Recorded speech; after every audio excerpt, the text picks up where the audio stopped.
Presidente dessa sessão, Jorge Viana, senhoras e senhores senadores, TV Senado, Rádio Senado, amigos. É triste constatar que mais 2 anos o Brasil é uma nau sem rumo em relação ao Planejamento Nacional da Educação. Lamentavelmente, no dia 31 de dezembro de 2010, terminou a vigência do Plano Nacional da Educação para o decênio 2000-2010. E até agora não foi aprovado o novo PNE. Esse retrato, em estabelecer o norte para a educação brasileira, deve-se à lentidão do Congresso em apreciar a matéria, mas se deve, sobretudo, ao envio tardio do projeto ao Congresso Nacional pelo governo Lula, que deveria ter se preocupado mais com um tema de tamanha envergadura. O fato é que o projeto do novo PNE só chegou ao Congresso no final de 2010 e não em 2009, como deveria ter acontecido, se o governo do então presidente Lula tivesse dado a devida atenção a essa matéria, uma prioridade para sedimentarmos o caminho do desenvolvimento duradouro e sustentável. Não ter um Plano Nacional de Educação aprovado para o biênio 2010-2020 é uma afronta ao artigo 204 da Constituição, uma irresponsabilidade de um presidente que não se preocupou em enviar ao Congresso o PNE em tempo hábil. A esse respeito, o Senado Federal tem hoje uma tarefa de extrema importância para a nação, porque precisamos apreciar o quanto antes essa matéria, se o desejo for estabelecer as metas e as prioridades para a educação do Brasil. Um Plano Nacional da Educação que corre o risco de demorar quase 3 anos para ser implementado, já nasce com um déficit que exige esforço hérculo para ser minimizado. A conta é simples. Se o plano deve vigorar por 10 anos e já passaram-se quase 3, estão perdidos praticamente 30% do tempo para se dar uma guinada na educação brasileira e acabar com um vergonhoso quadro de ineficiência e ineficácia do sistema de ensino. Registro, portanto, um apelo ao presidente do Senado Federal e das comissões de Assuntos Econômicos e de Constituição e Justiça para que deem a necessária celeridade na apreciação da matéria. Da nossa parte, queremos examiná-la no âmbito da Comissão da Educação, Cultura e Esporte, o quanto antes, porque o país sem educação pública de qualidade não tem futuro nem destino. Sem educação pública de qualidade, senhor presidente, o Brasil está fadado ao fracasso, porque é nos bancos escolares que brotam os talentos e as vocações. Senhoras e senhores senadores, não somos contra as cotas e os programas sociais, porque são medidas de extrema importância para um país como é o caso do Brasil. Representam o primeiro passo no sentido de promover distribuição de renda. Tanto é que os programas sociais têm origem no governo Fernando Henrique. Mas o maior crime que se pode fazer para as futuras gerações é perpetuar um sistema de cotas no lugar de democratizar o acesso à educação básica e ao ensino superior de qualidade, capaz de oferecer a todos os jovens condições para o desenvolvimento pleno e independente de etnia e origem social.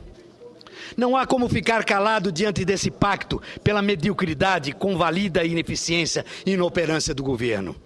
Porque o governo do PT não imprimiu a devida celeridade à tramitação do PNE na Câmara dos Deputados. Por quê?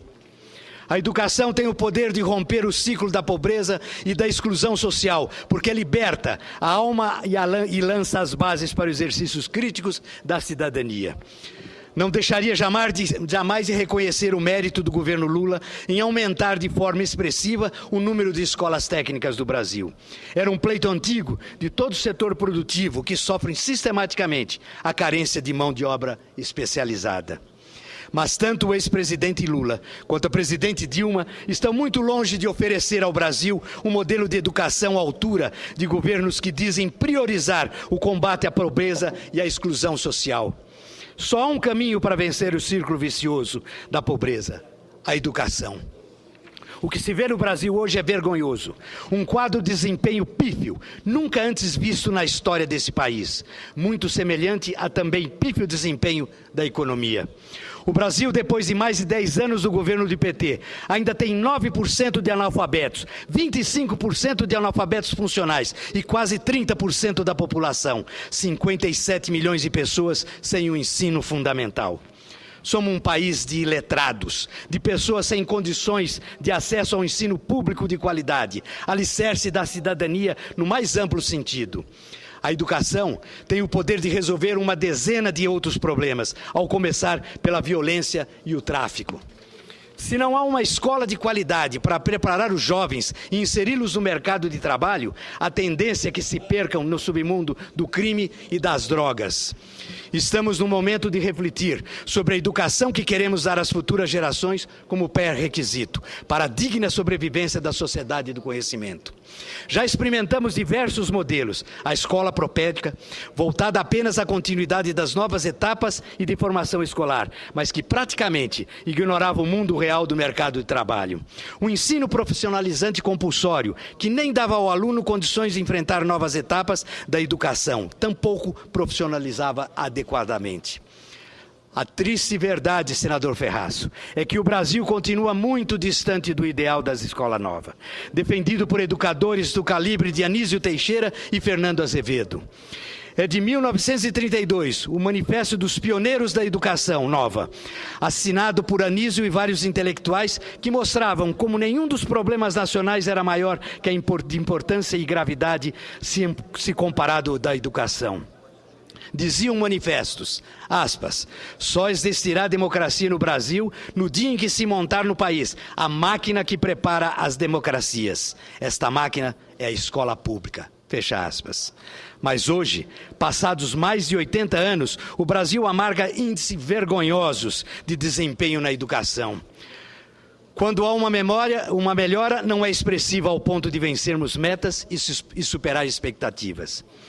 Senador Buarque, de acordo com o movimento Todos pela Educação, quase 90% dos alunos terminam o ensino médio sem saber matemática. É uma realidade dura de ouvir, porque não há como pensar num Brasil desenvolvido com um quadro como esse. Os dados analisados a partir do desempenho dos alunos na Prova Brasil em 2011 revelam que a situação piorou em relação aos anos anteriores, quando 11% alcançaram desempenho mínimo da disciplina. A meta estabelecida pelo movimento é de 20%. E qual é a meta do governo? Existe de fato política para a melhoria da educação pública no Brasil? O que mais nos choca nas avaliações da educação no Brasil é a postura do governo do PT. Com todo o respeito ao ministro Aloysio Mercadante, parece-nos que ele tem tido aulas com o ministro Mantega e a equipe econômica, sobretudo como manipular números para melhorar a educação, a exemplo do que faz o governo para diminuir a miséria e fazer mirabolantes manobras para garantir o superávit primário. Nunca antes na história desse país, que nos perdoe o ex-presidente Lula pela falta de originalidade, viu-se um esforço tão grande no sentido de distorcer a realidade do Brasil. Querem mudar a realidade do Brasil por decreto? Senhoras e senhores, pensar nos caminhos para o desenvolvimento do Brasil moderno requer assegurar aos brasileiros o pleno desenvolvimento das potencialidades e se realiza pela educação de qualidade, pela valorização da cultura, bem como a do esporte, com meios de fortalecer os laços de pertencimento da cidadania. A educação de qualidade deve ser vista no Brasil como uma questão de Estado. Prioridade na estatura equivalente ou maior da manutenção da estabilidade econômica e do aprimoramento da infraestrutura. Não basta apenas definir a prioridade para a educação. O desafio maior é garantir que estabelecidas metas sejam rigorosamente cumpridas em todo o Brasil. É tarefa, sem gestão de resultado, dificilmente pode ser cumprido, em razão das dificuldades da articulação dos membros da federação. A esse respeito, cabe a observação de Simon Schwartzman, em referência ao estudo da Comissão Econômica para a América Latina e o Caribe, tão bem colocada no livro América Latina, Desafios da Democracia e do Desenvolvimento, organizado pelo nosso querido presidente Fernando Henrique Cardoso e Alessandro Fosley. O conceito de sociedade no conhecimento, de uso crescente nos últimos anos, resume bem o consenso que estabeleceu sobre a forte interpretação que é necessária entre três componentes que costumam se tratar separadamente nas políticas sociais e econômicas da América Latina: a educação, a capacitação científica e tecnológicas e as políticas econômicas.